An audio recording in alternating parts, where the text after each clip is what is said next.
There's a pretty one, Ulysses.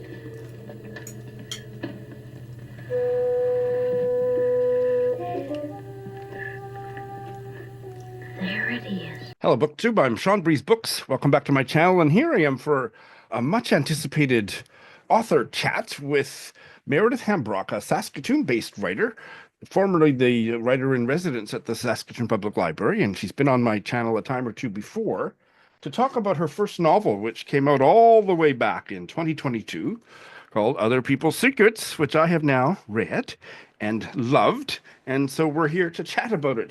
Hello, welcome back, Meredith. Thank you so much for having me, and thanks for reading my debut novel. It's great. It sure didn't read like a debut, and I never miss the opportunity to mention when I talk about your book, especially when I'm with you and you don't bring it up. I want to bring it up myself. Your debut novel got mentioned, reviewed in the New York Times. Yes, a So, moment of excitement and also pure terror. Me being a debut novelist, not really knowing what was going on because I wasn't expecting it. My book wasn't a big splashy lead title for in my debut year for my publisher, but my editor was really passionate about it. She was super just loved the book, loved the writing, loved the characters, and so she actually advocated for me on that side. She got me into the crime column at the New York Times, but they basically, what happens when you get a New York Times book review is they email your publisher like 2 weeks in advance, basically, and they just say, oh, like this is going to be in the New York Times, and you have no idea what's going to happen. So I spent about 10 days panicking, and then I ended up texting my agent and just was like, what the hell? This is crazy. I can't believe this happened. And my agent said, yeah, and relax. It would be very weird if this crime columnist went after a debut novelist and gave a negative review. And it ended up being a really nice review. It was really great. And I got to go to a crime conference the week that it came out. And so it gave me some ways to start talking to people. But yeah, the lead up, the 2 weeks before, I was very nervous. I can imagine. It was a very positive review. Meredith, give us kind of the opening spiel for how does this novel open and who is the main character or who do you think are the main characters? See if I agree with you. Yeah, so the Other People's Secrets is about a really scrappy, I guess, young woman named Baby, and she was found in a dumpster as a child and then was adopted by an alcoholic and raised in Lake Country at a resort. And so she's lived and worked at this resort her entire life. And the sort of kickoff for the story is that the resort gets purchased by new owners who want to change it in ways that would turn it from this sort of nice, old, kind of folksy, crumbling place into this sort of what Baby thinks is a hipster nightmare.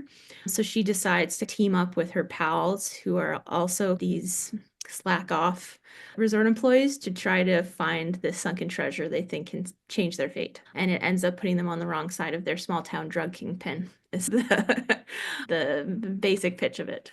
Absolutely. And the only thing that I would add to that is that you delve so deeply, you do such nuanced character work that what I enjoyed even more than the plot, and the plot was very pacey and very suspenseful and a page turner. This will be a completely spoiler-free conversation. So those of you watching, you don't have to worry about it at all because we're just not going to go there. But I was really rooted in the characters, especially Baby. What a remarkable character. And I know you've talked in other interviews that she's not based on you, but you said elsewhere that you wanted to create a character with scamp energy. Yes. Yeah. Tell us more about that in Yeah, Baby. so I was raised by a woman and I think surrounded by a lot of women when I was a kid who just didn't always obey the rules, I guess. They didn't always play by the rules. And I think that is like a ethos that can bring a lot of fun into your life. It can also maybe bring a lot of trouble into your life. So I liked that ethos a lot, though. I'm a bit of a wimp, I guess I would say. So it's always really fun for me when I'm writing characters to give them qualities that make them a little more daring and exciting than I get to be in real life.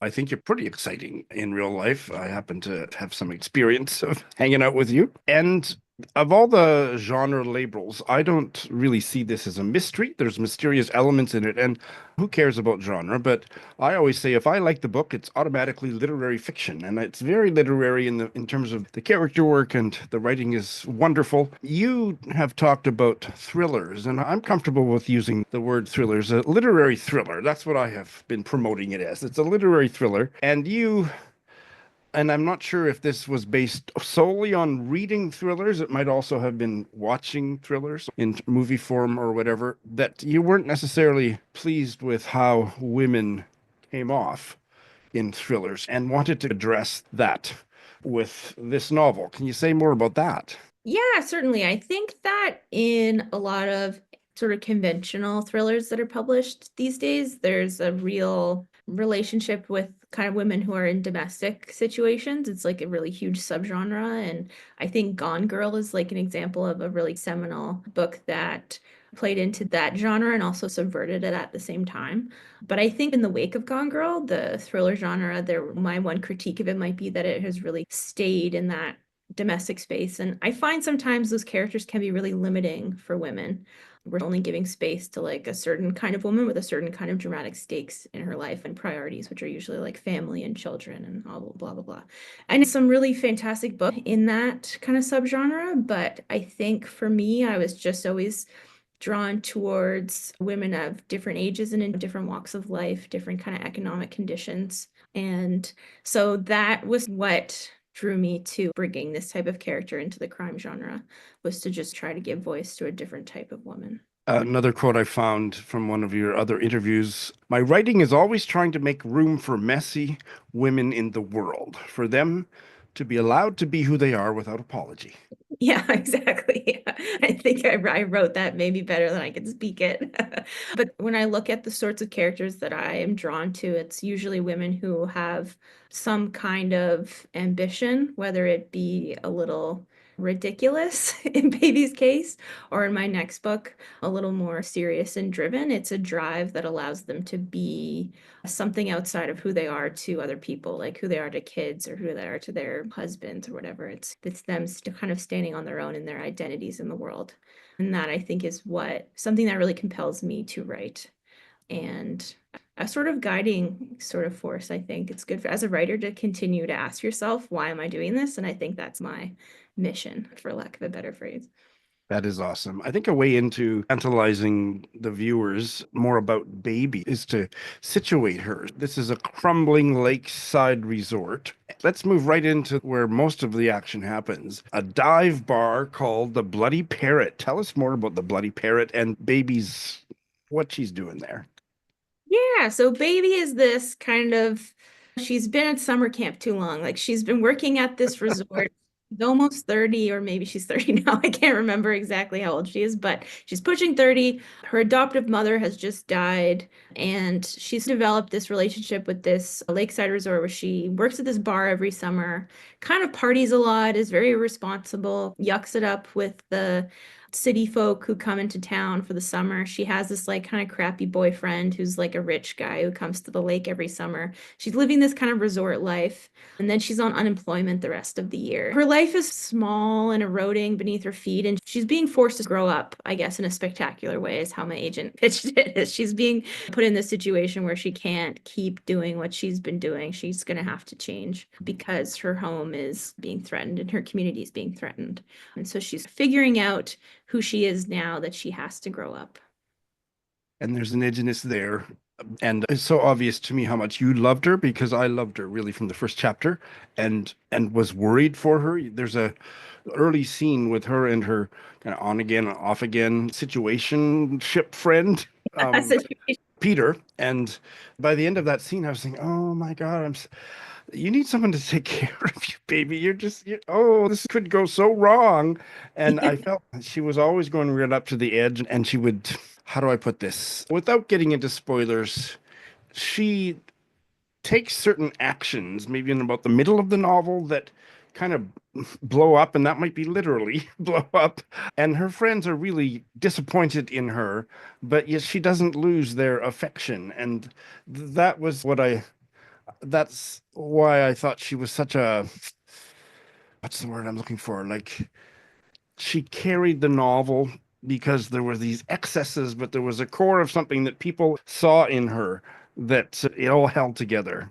She was an incredible character. Thank you. Yeah. I had a lot of fun imagining, I guess, what it's like to know somebody for 30 years. Like I've certainly have a great, awesome big family and they're people that they've been in my life forever. But this book gave me some freedom to think about Baby. She's grown up with these people who she works with, and they've been together forever. And in this really small town, they're isolated, it's very rural. And so it was really challenging and fun for me to think about their relationships and what sort of ties them together, what keeps them loyal to one another, and what could potentially blow that apart. What is the one thing that would maybe push them all over the edge? And that was difficult and fun, and I think it makes Babe frustrating, but like you said, hopefully a root-worthy character that you want to get on. Absolutely. I want to talk about, I want to hear you talk about Community, but before that, I need to set the table with one more phrase that I found. I think you uttered in an interview. This is a dirtbag fairy tale. Yeah. Please say more. Yeah, so I think Baby, like when she's a little on the rougher side, she's a bit of a drunk. She's scrappy. She's squatting in a house or in the boathouse at the resort for a lot of the summer, almost like living in like a summer camp. And she's yeah, like a lovable dirtbag character. That's a phrase that I like, I feel really comfortable with. And the world of the book is very elevated. A lot of the sort of side characters have these goofy, kind of almost comical names because I wanted it to feel a little bit elevated. The characters are all, I think, grounded and have these really solid emotional arcs, but I really liked getting to play a bit with the world and make it just a little bit kooky, for lack of a better word, because I didn't grow up in a rural area. I didn't grow up in extreme poverty, and I didn't want people who write really great books in that genre to feel like I was taking their stories away from them.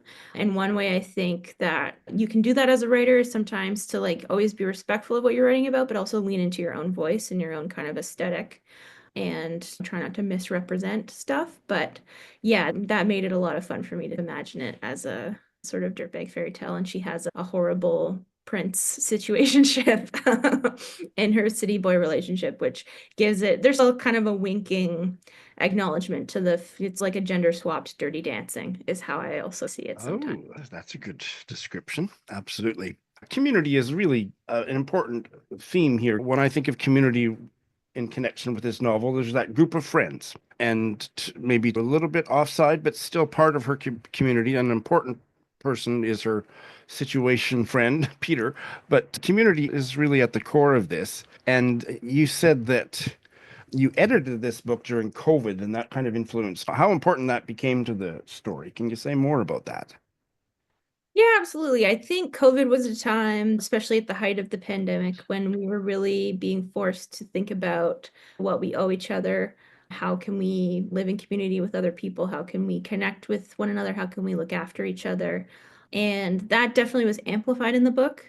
I do think that real inspiration for me with when I was writing Baby's arc was something that I could connect with a bit, that I did feel like my own kind of self-worth was eroded a bit in my 20s because I had been goofing off a lot and maybe having too much fun and maybe drinking too much, and just some things weren't always going great in my career, and I took all of that pretty hard. And so I brought that connection to Baby, and when I approached your character I was like, how do you show up for your community when you don't feel like you have anything to give?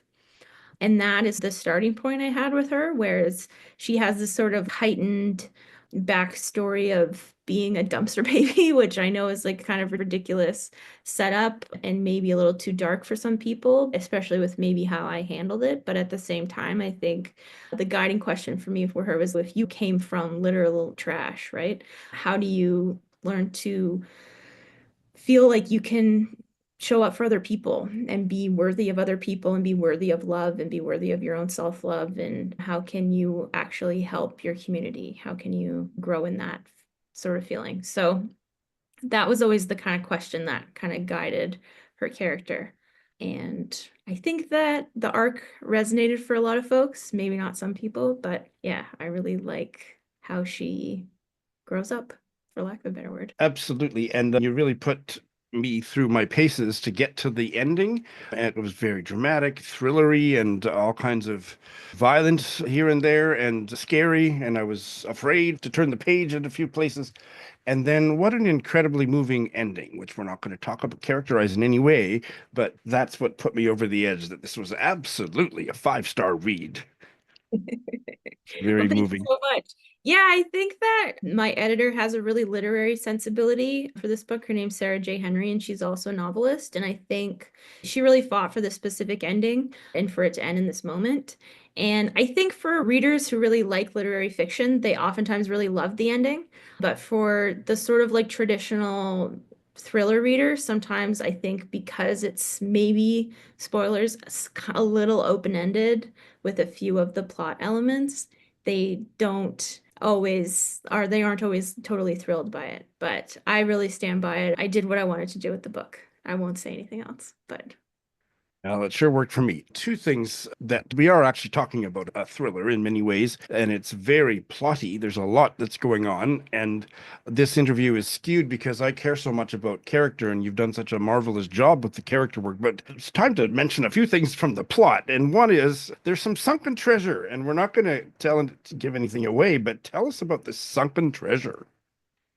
yeah, the resort has that baby lives and works at. It's called Oakwood Hills, and it has a bit of lore behind it in terms of who has owned and operated it over the years. And there's rumored sunken treasure in this lake that the resort is on. The lake is not especially deep, and no one has ever found it. But I guess I can say that it's enough money that it could change someone's life. And so that it becomes central to how various, especially Baby and Peter, what they end up doing and what trouble they end up getting into. The other thing that I have neglected and is such a central part of you as a writer and this novel is the humor. You're a very funny writer, and your background before you started writing novels is in TV writing, including the animated version of Corner Gas. And Brent Butt is one of your biggest fans. It's mutual. It's mutual, absolutely. So riff for a bit about the humor in this book because it's thrillery, moving, and very funny. So how do you work with all that and get all that in there? What's your Yeah. secret? I know. I think it's always like any book you read, it's going to be a real reflection of the taste of the writer. Some of my favorite books growing up were those chick lit books that emerged in the like early 2000s, like a Bridget Jones's Diary or a Sophie Kinsella, who wrote these like shopaholic novels, which were ridiculous, but always had really a funny voice to it. Also, there was the Georgia Nicholson series for young adults, like girls, was really formative for me. It was very funny and very voicey. And I think all of that kind of infected this book in a great way. I also really love crime stories, but ones where ordinary people are put into extraordinary circumstances. And that I think is always going to be funny because people are not your average human is usually not smart, I think, in high stakes situations. And I think that if you can really ground your story in a character that is believable, and then you put them in a situation that is elevated and ridiculous and it's not funny, you're probably doing something wrong, is my take. But also just having I worked in comedy and I'd like to continue working in TV comedy, but I've worked on and off for the last, I would say, decade in TV comedies for kids and adults. And so I've been surrounded by lots of different types of humor. And yeah, so I think that's always going to be an expectation that readers can have when they pick up a book of mine. And I will say in my next book, the humor is a lot darker. Interesting. Well, that's a good segue because Meredith has done a really good job of selling you all on it. And you have a new novel coming out in just a few short weeks. She's a Lamb, and I'm going to be interviewing you about that later. But give us a little taste of what it's all about. Yeah, so She's a Lamb comes out on April 8th, 2025. I'm really thrilled that folks are going to get to read it soon. And it is about a talented actress. She's desperate to be a musical theater star while she pays her dues and does commercials for yogurt and stuff like that. She works as an usher at a theater company, and as a part-time job, she goes out for the lead role in a small production of The Sound of Music that this theater company is putting on, thinking that she's a shoo-in for the lead role of Maria. She doesn't get the part, but they offer her a position as a childminder for the kid actors in the production. And so she takes that role, deciding that she's going to become the lead by any means necessary. And That sounds wonderful. Can't wait yes. to dive in myself. Meredith, thanks for chatting with me about this book. I really did recommend it to people, and it's always great to chat with you. Awesome. Thank you so much for having me, and thanks for reading. I'm so glad I could get you to read a mystery novel / Well, thriller. that's because it's not a mystery novel. Thanks so much.